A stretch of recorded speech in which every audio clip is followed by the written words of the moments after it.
Allahumma rabban nas, wahai Rabbnya manusia, adhibil ba'sa wasfi, hilangkanlah penyakit dan sembuhkanlah. Ya, anta syafi, engkau ya Allah maha penyembuh. Anta syafi la syifaa illa syifauka, tidak ada kesembuhan ya Allah melainkan kesembuhan dari-Mu.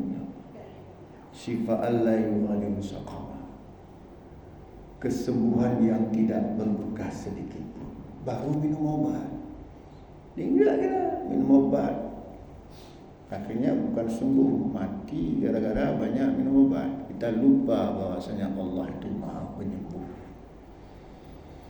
Baca doa ini dulu, baru berobat. Innallaha khalaqad da'a wa dawa, fatadaw wa la tadaw biharamin. Sesungguhnya Allah menciptakan penyakit dan obat, maka berobatlah, tapi jangan berobat secara haram. Gak ada penyakit yang gak ada obat. Tapi kita jangan lupakan bahwasanya Allah maha penyembuh.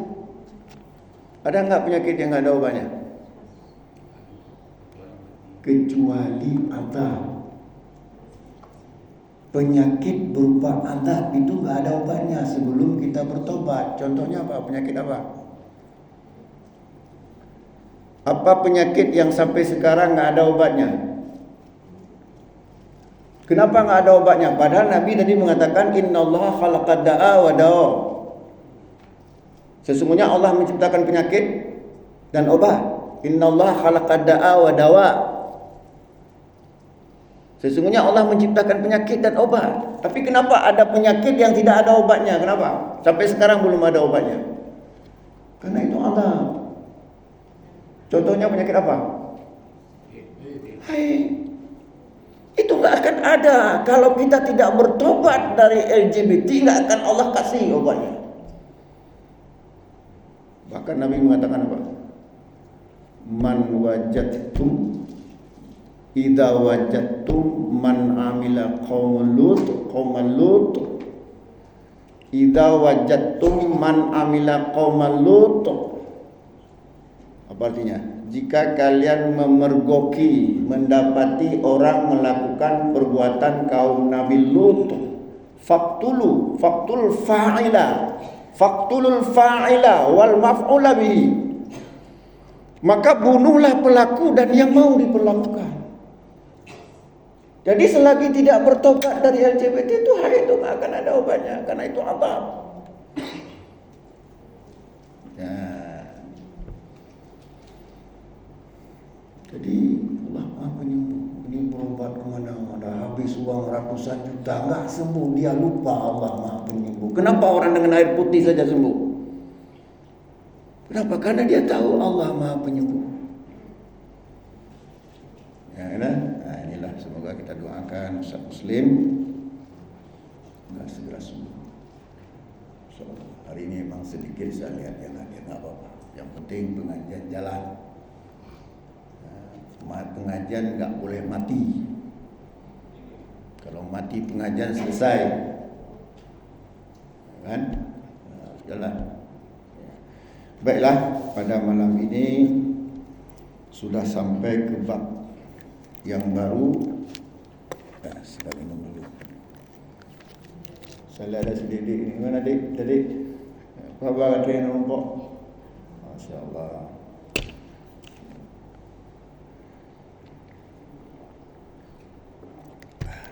Abang sehat? Alhamdulillah.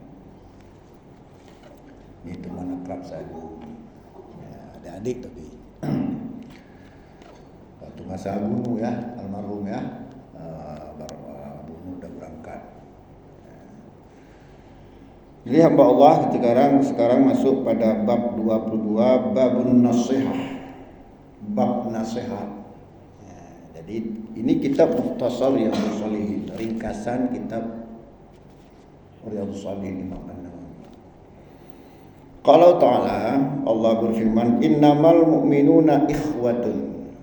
Jadi dimulai kajian Mukhtasar ini surat Al-Hujurat ayat 10 innamal mu'minuna ikhwatun fa aslihu baina akhawaikum. Sesungguhnya orang mukmin itu bersaudara. Sekarang saya tanya, bagaimana mewujudkan persaudaraan? Kita selalu hafal innamal mu'minuna ikhwatun. Sesungguhnya orang mukmin itu bersaudara. Terus bagaimana menunjukkan persaudaraan? Mana? Para ulama mengatakan di antara yang paling tepat untuk mewujudkan persaudaraan adalah silaturahim. Apa? Silaturahim.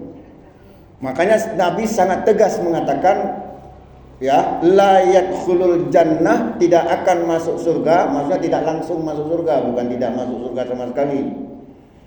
Tidak langsung masuk surga, qati, yakni qati'ur rahim, orang yang suka memutuskan tali silaturahim. Nah, jadi dengan sedikit putus persaudaraan kita, ya, enggak ngomong sama kamu lebih apa? Sampai alam kubur katanya. Kita boleh enggak ngomong dengan saudara kita, tapi tidak boleh lebih 3 hari. Sudah ma'ruf hadisnya. Hadis Imam Muslim dan lain-lainnya. Imam Bukhari juga, ya, la yahillul muslim ayahdura akhahu fawqa salasati ayyam. Tidak halal bagi seorang muslim untuk mentahjir saudaranya lebih dari 3 hari. Jadi orang-orang suka memutuskan tali silaturahim, dendam, enggak ngomong dari lebih dari 3 hari, itulah orang yang merusak tali persaudaraan. Suka memutuskan tali silaturahim. Makanya apa keuntungan kita bersaudara? Menjawabnya adalah dengan pertanyaan, apa untungnya kita bersilaturahim? Jadi kalau ada orang bertanya, apa untungnya kita bersaudara? Jawabannya, apa untungnya kita bersilaturahim? Kira-kira apa untungnya kita bersilaturahim? Apa? Kata Nabi dalam hadis Anas bin Malik, man ahabba ayyusatalahu fi rizqihi wa yunsa'alahu fi asarihi falyasil rahimahu. Hadis Imam Bukhari dan Muslim yang lainnya. Apa artinya? Barang siapa yang ingin diluaskan rezekinya dan dipanjangkan umurnya, maka hendaklah bersilaturahim. Jadi kalau ada yang tanya, apa untungnya bersaudara? Untungnya bersaudara adalah untungnya bersilaturahim. Yakni apa tadi? Memperluas rezeki, memperbanyak umur. Kita cepat mati kalau hidup sendiri. Kira pendek umur kita kalau hidup sendiri. Sakit di kamar berkurung, cepat meninggal. Tapi kalau udah ketemu dengan temannya, ngomong-ngomong, oh rupanya ada obatnya.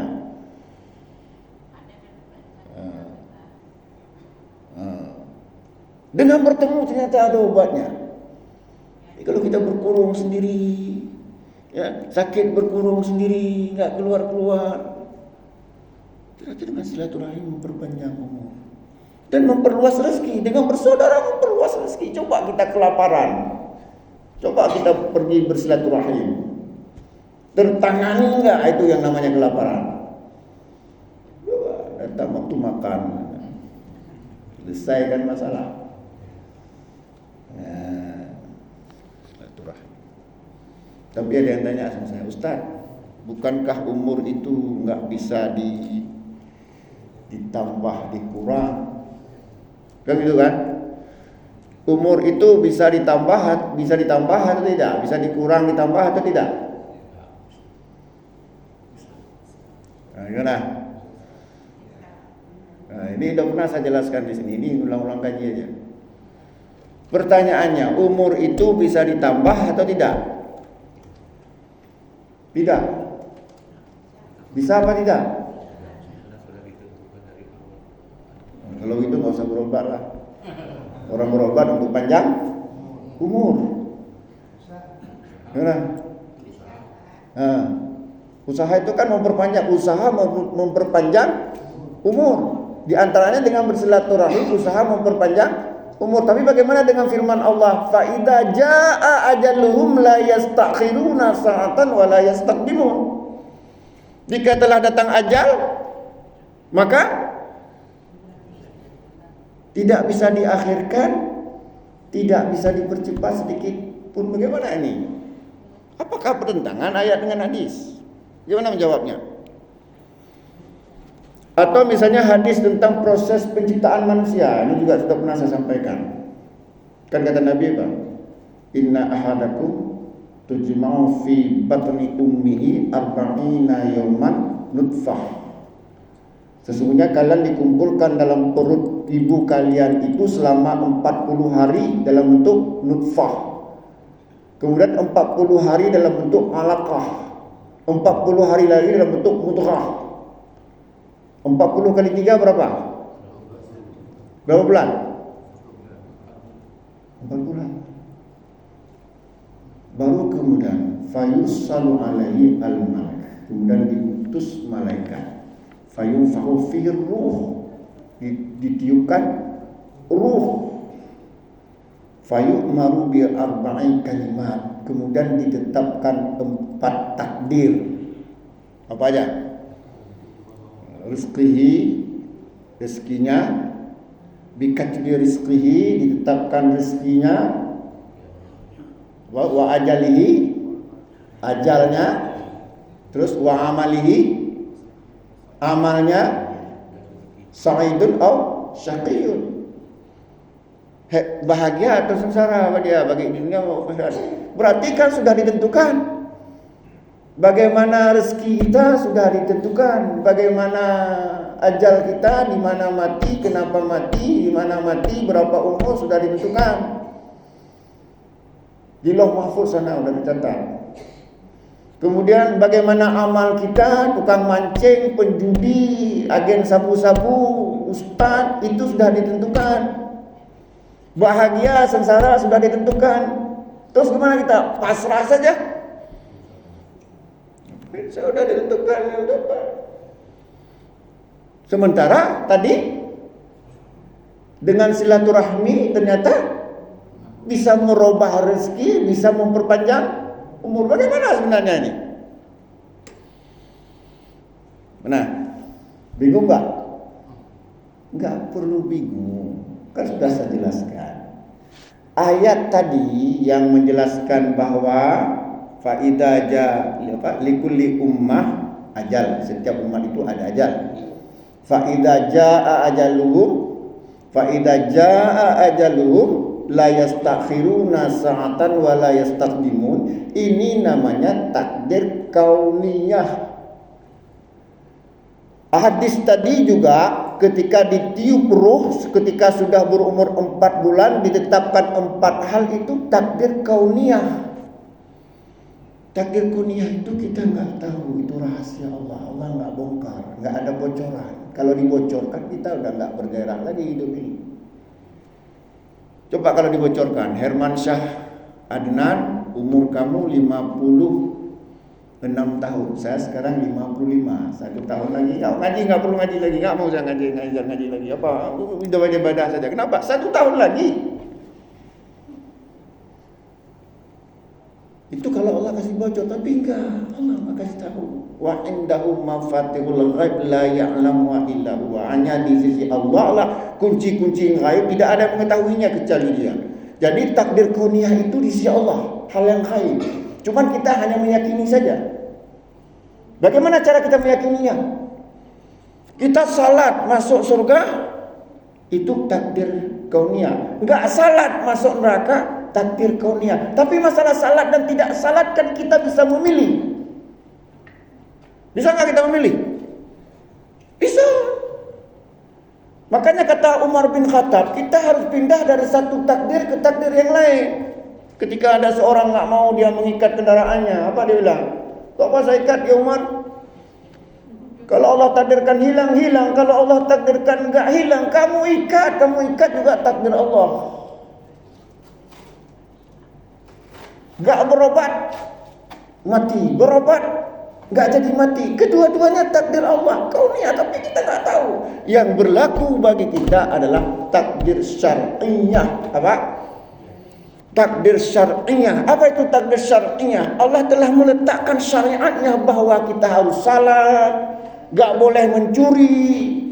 Ya kan? Nanti di sidang oleh hakim, saudara terdakwa kenapa mencuri? Takdir Allah ya Pak Hakim. Begitu jawabannya. Sakit bilang Pak Hakim. Kenapa Allah melarang mencuri? Qat'ul yadaini, potong kedua tangan. Allah melarang berzina. Az-zaniyatu waz-zani yajlidu kulla wahidin minhuma mi'ata jaldatin. Itu takdir syariah. Demikian juga Allah mensyariatkan kita berobat. Nabi jelas tadi menyuruh kita berobat. Oh, Nabi menyuruh kita silaturahim. Itu untuk merubah nasib kita. Sehingga Allah berfirman bagaimana ayatnya? Innallaha la yughayyiru ma biqaumin hatta yughayyiru ma bi anfusihim. Allah tidak merubah nasib suatu kaum kalau kaum itu enggak mau merubah dirinya sendiri. Itu takdir syar'iyah. Mau kaya, berusaha untuk kaya. Tak ada kaya dengan ibadah-ibadah saja.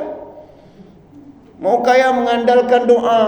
Betul, doa itu doa mukhul ibadah, kata Nabi. Doa itu otaknya ibadah. Tapi kalau sekedar berdoa saja nggak ada ikhtiar, nggak akan kaya-kaya.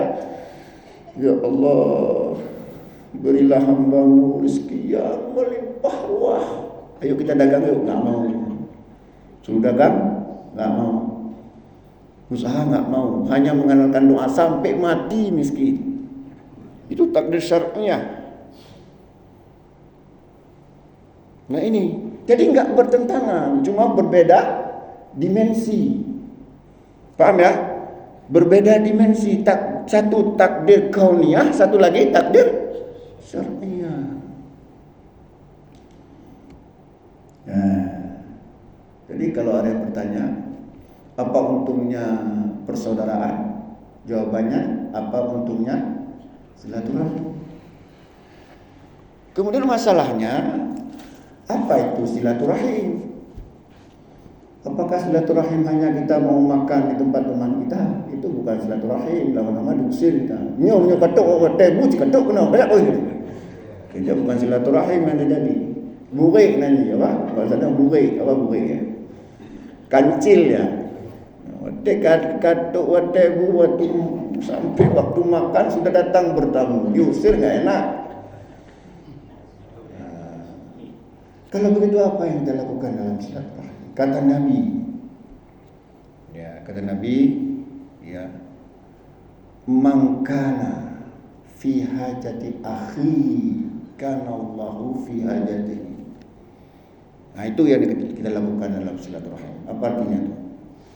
Mangkana fi hajati akhi, barang siapa yang membantu kebutuhan saudaranya. Misalnya teman kita nggak ada beras, kita bantu. Karena Allahu fi hajati, maka Allah akan cukupkan dia, akan bantu dia. Jadi fungsinya silaturahim, fungsinya persaudaraan. Apa masalah saudara kita? Apa kebutuhannya yang nggak terpenuhi sekarang? Oh ternyata anaknya nggak ada uang SPP, kita bantu. Itu fungsinya silaturahim, bukan untuk makan. Itu hanya efek saja. Man faraja an muslimin farajallahu anhu biha kurbatan min kurabi yaumil qiyamah. Barang siapa yang melapangkan beban seorang muslim, maka Allah akan melapangkan bebannya pada hari kiamat. Sudah saya sampaikan enggak ini hal ini di sini? Anggap aja belum. Jadi barang siapa yang meringankan beban saudaranya, ya, ada beban apa? Nah dalam hal yang kedua ini, kalau yang pertama tadi itu kaitannya dengan materi. Artinya barang siapa yang mencukupkan kebutuhan saudaranya, hanya nggak habis uang sewa rumah, mau diusir sama pemilik rumah, kita bantu. Itu fungsinya silaturahim. Allah akan cukupkan kita. Kalau yang kedua ini lebih banyak psikologisnya. Mungkin teman kita sedang stres, sedang berkelahi dengan istrinya. Ada nggak orang berkelahi dengan istri? Banyak. Kita beri nasihat, kita ringankan bebannya. Beban kita ringankan. Maka Allah akan ringankan beban kita pada hari kiamat. Ya, bebankan. Atau bisa jadi dalam bentuk fisik misalnya. Kemudian man satara musliman satarallahu yaumal qiyamah. Barang siapa yang menutupi aib saudaranya, maka Allah akan menutupi aibnya pada hari kiamat. Itu silaturahim. Bukan silaturahim justru membicarakan kejelekan orang lain. Pertama udah gagah kali, yuk kita bersilaturahim, buat arisan. Habis makan-makan, ustaz tuh nggak benar, diragukan dia salafnya, ya diragukan anunya. Macam-macam siapa manusia, nggak ada kekurangan di muka bumi ini. Kalau kita cari-cari kesalahan, diragukan salafnya dia, ya diragukan sunnahnya, macam-macam.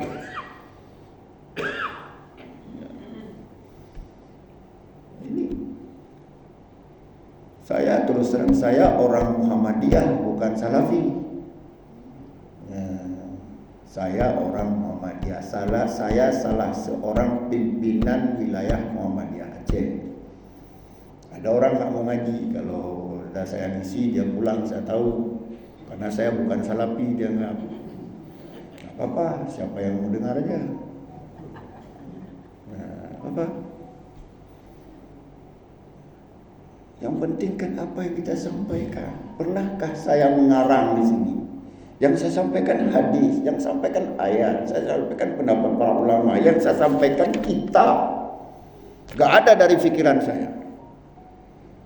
Kecuali kalau saya ngarang-ngarang, menurut saya itu hati-hati. Atau qila wa qala, dikatakan begini, dalam kitab dikatakan begini, itu hati-hati. Sehingga Nabi mengatakan karya Allahu lakum salasan, Allah membenci kepada kalian 3 hal. Ya, Allah membenci kepada kalian 3 hal. Apa saja? Yang pertama qila wa qala. Apa itu qila wa qala? Ya, qila itu mengatakan begini, mengatakan, coba kita fikih itu satu bab saja berjilid dikatakan begini, dalilnya kurang jelas. Dikatakan begini. Oh, ini pendapat dalam kitab. Kalau kita adu kitab itu berjuta jumlahnya, nggak habis, nggak selesai. Oh, itu menurut ulama pula, nanti orang lain buat lagi kitab lain, ulama pulin. Akhirnya ratusan kitab. Apakah para sahabat Nabi tahu kitab-kitab itu? Tidak. Para sahabat Nabi hanya tahu itu hadis. Kita butuh kitab-kitab itu terhadap hadis-hadis yang gak jelas. Karena fungsi ulama itu al-ulama warasatul anbiya. Ulama itu waris para nabi. Ya, ulama itu pewaris para nabi. Artinya tugas ulama itu menjelaskan hadis-hadis, ayat-ayat yang kurang kita pahami, bukan membuat ajaran-ajaran baru. Nah, itu hamba Allah. Ya. Jadi apa? Bagaimana kita mengisi persaudaraan? Jawabannya bagaimana kita mengisi silaturahim. Jadi bagaimana tadi? Membantu dalam silaturahim, kita membantu saudara kita. Kenapa? Ya akhi, termenung sekali. Aduh, ternyata itu bebannya. Dengan silaturahim ya kita bantu sama-sama. Ini saudara kita sedang susah. Anaknya ada uang bayar SPP, kita bantu. Allah akan bantu kita. Enggak akan rugi kita berdagang dengan Allah. Kemudian kita bebankan, kenapa? Stres, kita nasihati. Bukan kita justru berguncing, mengkhibah. Ya itu dah. Jadi innamal mu'minuna ikhwatun. Kemudian yang kedua, jadi yang pertama cara kita bersaudara apa? Bersilaturahim. Jadi yang pertama cara kita bersaudara adalah bersilaturahim. Yang kedua adalah kalau kita bersaudara, menyayangi karena Allah, membenci karena Allah, berteman karena Allah, terus bermusuhan karena Allah, itu baru bersaudara.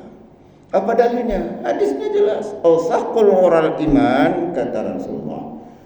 Tali iman yang paling kokoh adalah al-muwalatu fillah, berwala karena Allah, berteman karena Allah, wal mu'adatu fillah, bermusuhan karena Allah, wal hubbu fillah, menyayangi karena Allah, wal bughdu fillah, membenci karena Allah. Bisa enggak? Kalau bisa berarti kita sudah bersaudara. Ini anehnya, orang yang dicintai Allah kita benci. Orang yang dibenci Allah kita sayang. Contoh, datang bule, maaf dah bilang, pakai baju baju apa namanya? You can see. Apa you can see? You artinya apa? Can dapat see, dapat melihat apa yang dia. Tapi jumpa, Mrs. I'm glad to see you, can I do? Lembut kali. Tapi dengan saudara dia, sesama pengajian, dengan saudara sesama seiman, denak. Saya pernah mendengar dengan telinga sendiri, melihat dengan mata sendiri, ada orang bertemu temannya, apa dia katakan? Apa kabar? Anak Aram jadah dalam coba aja. Udah lama nggak ketemu temannya, itu bahasanya. Aneh kan? Seharusnya kalau kita bersaudara, kita berteman karena Allah, bermusuhan karena Allah. Itu artinya apa? Jika Allah sayang sama dia, kita pun sayang. Jika Allah bermusuhan dengan dia, kita pun musuh. Misalnya Allah berfirman apa? Ya ayyuhalladzina amanu la tattakhidu aduwwi wa aduwakum awliya. Wahai orang-orang yang beriman, janganlah engkau mengambil musuhku dan musuh-musuhmu sebagai teman-teman setia. Siapa musuh Allah? Ya tahu sendirilah, enggak usah kita jelaskan secara rinci. Tapi kita teman. Makanya saya pernah heran, ada satu orang, sahabat sejati saya, dia bilang yang non-Islam. Aneh. Sahabat sejati katanya non-Islam, non-Muslim. Kita dengan non-Muslim itu berbuat baik harus. Tapi enggak boleh mengangkat dia sebagai teman-teman setia. Wajar-wajar saja. Apa dalilnya? Muhammadur Rasulullah.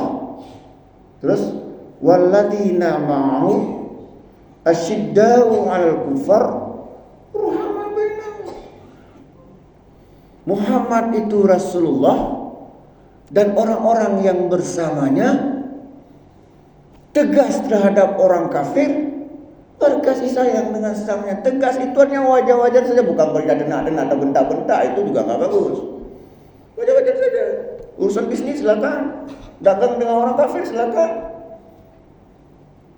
asalkan jangan melanggar syariat. Tapi berkasih sayang. Kayak ini Natal nih, buat terus, coba buat Natal. Tunggu saja apa yang terjadi. Coba. Jangan kita mengambil musuh-musuh Allah sebagai teman-teman. Masalah Natal kita hanya menghormati sebagai ajaran mereka, tapi jangan kita ikut nimbrung.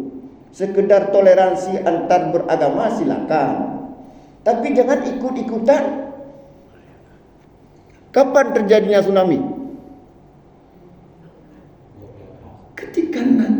Ketika tahun baru dan Natal. Ibu orang pesta-pesta di depan bom oleh Allah. Bagaimana ayatnya? Wa amina ahlul qura. Wa amina ahlul qura ayatiyahum ba'suna duhan wa hum yal'abun. Apakah penduduk negeri merasa aman dari kedatangan azab kami di waktu duha pada saat mereka sedang bermain-main? Coba lihat kapan datangnya tsunami.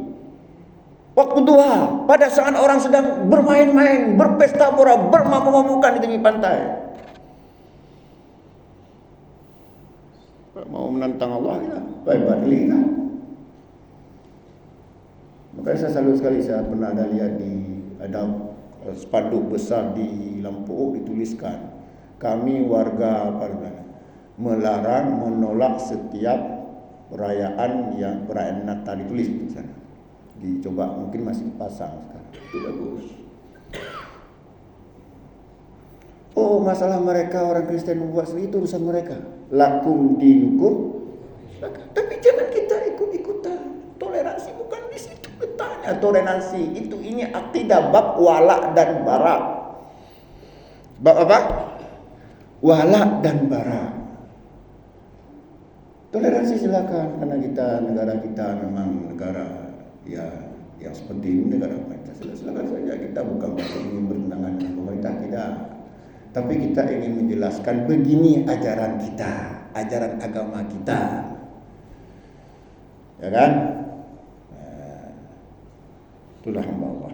Jadi itu persaudaraan. Jadi yang kedua, cara kita memupuk persaudaraan dengan kita menyayangi karena Allah, membenci karena Allah, berteman karena Allah, bermusuhan. Jadi makanya benci dan sayang kita enggak permanen. Contoh ya, misalnya ada orang enggak salat, Allah benci enggak? Kita juga harus benci. Tapi besoknya dia salat, Allah sayang enggak? Kita sayang. Jangan kalau udah benci aja, itu namanya enggak benci roman, enggak boleh. Benci roman itu jahiliyah. Jadi enggak permanen, mengikuti bagaimana redha Allah dan kemurkaan Allah.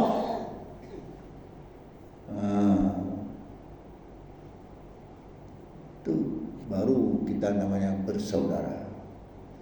Makanya kita diikat dengan iman. Makin taat kepada Allah, makin kuat persaudaraan kita. Makin jauh dari Allah, makin ini enggak, kita diikat bukan karena akidah, bukan karena tali iman, tapi tali apa? Tali politik, tali bisnis, tali apa? Tali primordial. Ya, hati-hati. Nabi mengatakan apa? Man da'a laisa minna man da'a ala asabiyah. Bukan golonganku orang yang menyeru kepada asabiyah. Apa itu asabiyah? Kita menyuruh bukan kepada Islam, bukan kepada ikatan Islam, tapi pada primordial kepentingan-kepentingan tertentu. Kita hanya tahu bela orang dari daerah kita, daerah lain enggak peduli. Makanya ya, saya kasus Rohingya itu jangan-jangan kita kena kutuk oleh Allah. Dia saudara kita sama Muslim, kenapa kita telantarkan dia? Kita bantu semampunya. Ini sinis kita. Dia itu Muslim. Memang kita nggak mungkin bantu sepenuhnya, tapi kita berusaha lah. Ya, seluruh negara-negara Islam kompak, kita hubungi PBB, jangan sampai mereka terlunta-lunta. Sekarang mereka terlunta, mungkin ada yang dijual belikan barangkali. Kita lihat saja. Dia itu di masa para khalifah, di masa masa khilafah Islam, nggak ada orang terlantar seperti itu. Kita datang dia menradusir, pada dia menyembah Allah. Oh, kalau ternyata mereka nggak salah, tugas kita berdakwah, makanya ada fungsi dakwah. Tapi bagaimanapun dia saudara kita. Ini Rasulullah, saya udah lihat. Tak tahu kemana dia. Orang Islam tadi nggak suka sama dia. Jadi kalau ditanya sama Allah, apa jawaban kita? Apa juga innamal mu'minuna ikhwatun? Benci orang mukmin bersaudara, dia mukmin. Di mana letak persaudaraan kita? Mana? Udahlah, itu masalah lain ya. Kita pikir ke boleh. Dan kita juga tidak punya kemampuan. Nah itu kan. Begitu Allah uji sedikit, kadang-kadang kita tidak lulus ujian. Kalau ngomong, saya enak kali ngomong kan. Mungkin juga saya tak mampu mengamalkan apa yang kita ngomongkan. Makanya hati-hati, ada ayatnya, ya ayyuhalladzina amanu lima taqulu ma la taf'alun kaburan maqtam indallah an taqulu ma la taf'alun. Apa artinya? Wahai orang-orang yang beriman, mengapa engkau mengatakan sesuatu yang kamu tidak mampu mengamalkan? Tidak mau, bukan tidak mampu ya, tidak mau mengambil, tidak mau mengamalkan. Beda antara tidak mampu dengan tidak mau. Amat besar murka Allah terhadap orang yang hanya pandai mengatakan tapi tidak mau mengamalkan. Beda dengan tidak mampu. Ya. Ada yang mau bertanya, silakan. Ada yang mau bertanya? Bentar lagi udah azan. Ya.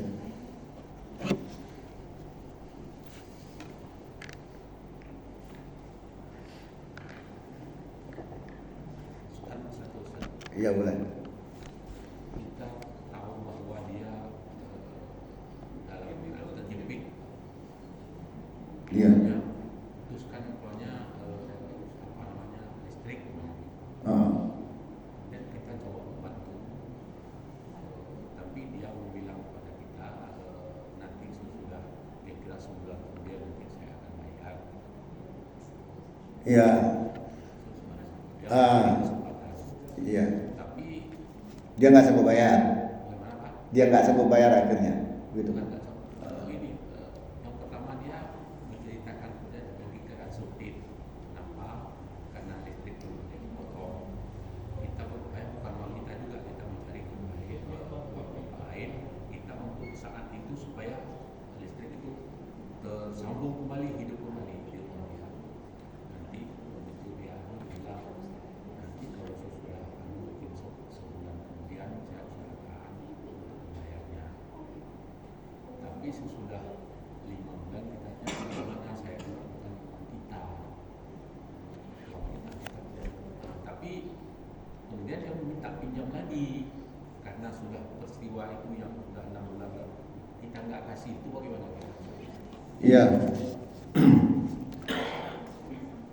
Ya, makanya kan hadis tadi kan Nabi mengatakan apa? Man kana fi hajati akhi kana Allahu fi hajati. Kemudian man faraja an muslimin kurbatan ya faradallahu kurbatan min kurabi yaumil qiyamah. Itu hanya fisik dan batin kita bantu. Begini, ada orang memang nggak berani minta, dia hanya berani pinjam. Dia tahu nggak sanggup bayar. Banyak orang seperti itu bilang aja, nggak saya utang kan, saya bantu aja. Banyak orang seperti itu. Kita tahu dia nggak akan mampu membayar, tapi dia minta nggak berani. Dia bilang utang, karena dengan utang kita kasih. Tapi dengan kas bapak ini karena bukan uang bapak ini jadi berat. Namanya utang itu harus dibayar. Karena apalagi bukan uang sendiri. Kalau uang sendiri bisa udahlah saya maafkan. Karena utang jangan main-main. Nafsul mu'mini mu'allaqatun an dini hatta yuqda'anhu. Jiwa seseorang itu tergantung dengan utangnya hingga dibayarkan. Maksudnya apa? Nabi pernah tidak mau mensalatkan orang yang mati dalam keadaan berutang, sehingga ada sahabat yang membantu. Tapi walaupun Nabi membolehkan sampai Nabi. Sudah habis waktu ya? Tadi bunyi bukan? InsyaAllah kita sambung lagi pada kesempatan yang lain. Mudah-mudahan ada manfaatnya. Aqulu biqauli hadza fastaghfiruhu innahu ghafurur rahim. Wassalamualaikum warahmatullahi wabarakatuh.